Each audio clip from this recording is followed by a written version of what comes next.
This is the Luckeep M5 MAX electric bike, and my first thought is that it looks and feels more like a compact motorcycle than a typical e-bike. The stance is low and muscular, the tires are chunky, and everything about it signals power. I was excited and a little cautious at the same time. On paper, it's fast, heavy, and very capable. In person, the build matches that promise, and it brings the same pros and cons you get with moped-style electric bikes. The frame is aluminum, and the whole setup is solid and dense. At around 100 pounds, it's not something I want to carry upstairs. The geometry feels compact with a straight, sturdy spine, and a long saddle that lets me slide a bit to find a comfortable spot. The 20 by 4-inch fat tires fill out the look and give it that planted, moto attitude. The suspension is the real story visually. An inverted front fork up front and a beefy rear coil shock. If you're new to the term inverted fork, it means the thicker tubes are at the top, which adds stiffness, then helps with stability when the front end is taking hits or braking hard. It looks premium and works like it should at speed. The lighting is more motorcycle than bicycle. Big round headlight, tail light with turn signals, and a clear brake light.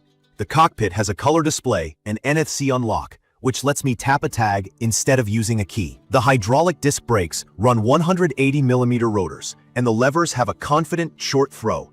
The overall impression is serious hardware, designed to handle serious speed. The seat is firm but supportive. I could feel the weight and solidity just rolling it around. That heft has trade-offs, but it also makes the bike feel grounded when riding fast. From my experience, the motor hits hard. The hub motor is listed at 1500 watts with a 2000 watt peak, and it feels like it. I get quick launches, strong mid-range pull, and on open straightaways, the speed climbs fast. I saw speeds in the high 30s on flat ground, which lines up with the claimed 37 to 37.5 miles per hour.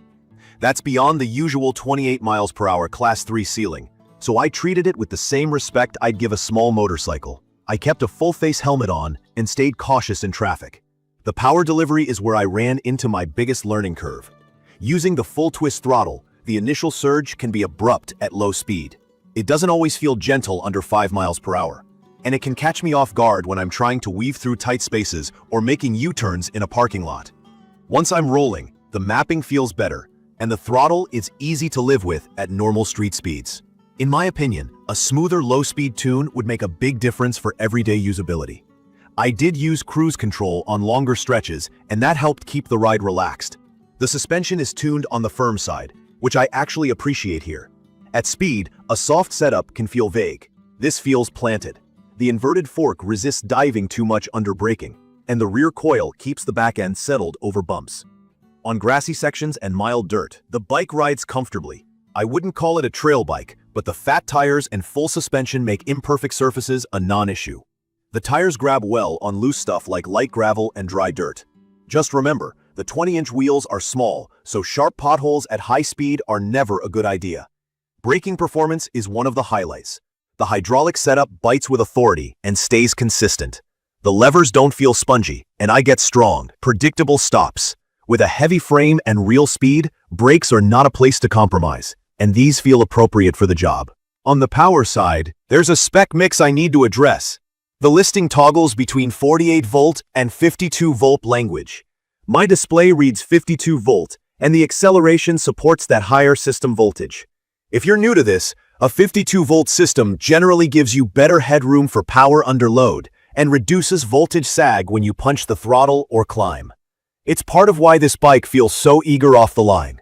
Range with the 20 amp-hour pack depends on how I ride. With pedal assist, that's where the motor helps while I'm pedaling.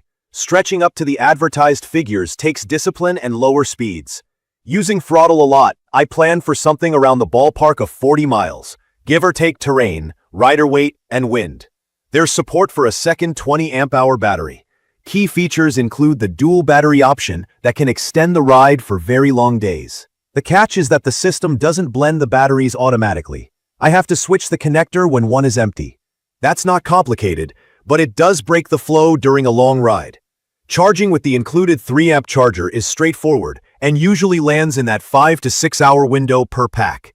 Noise matters to me on longer rides. The motor has a noticeable whine under load. At steady cruising speeds, I hear it, And under heavy throttle, it stands out. It's not a deal breaker, but it's not stealthy.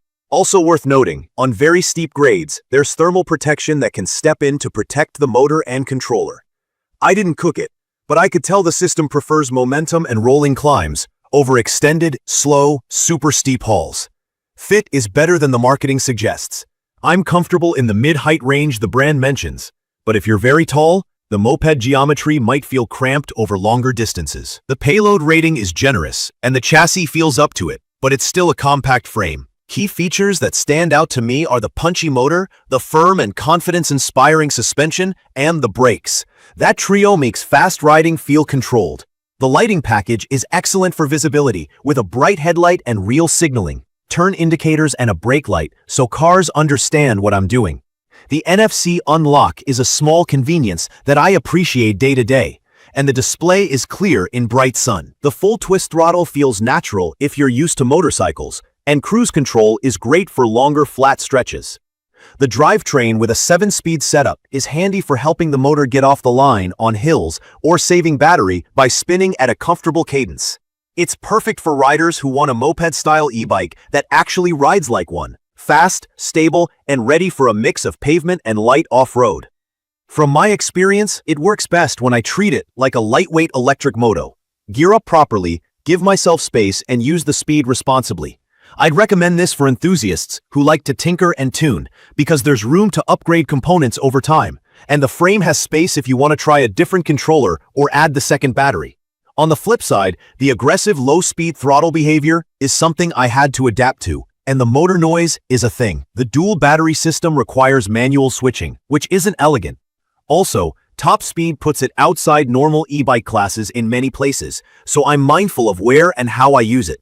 In my opinion, riders who want a quiet, super refined commuter with featherweight handling might be happier with a lighter Class 3 e-bike that's limited to 28 miles per hour.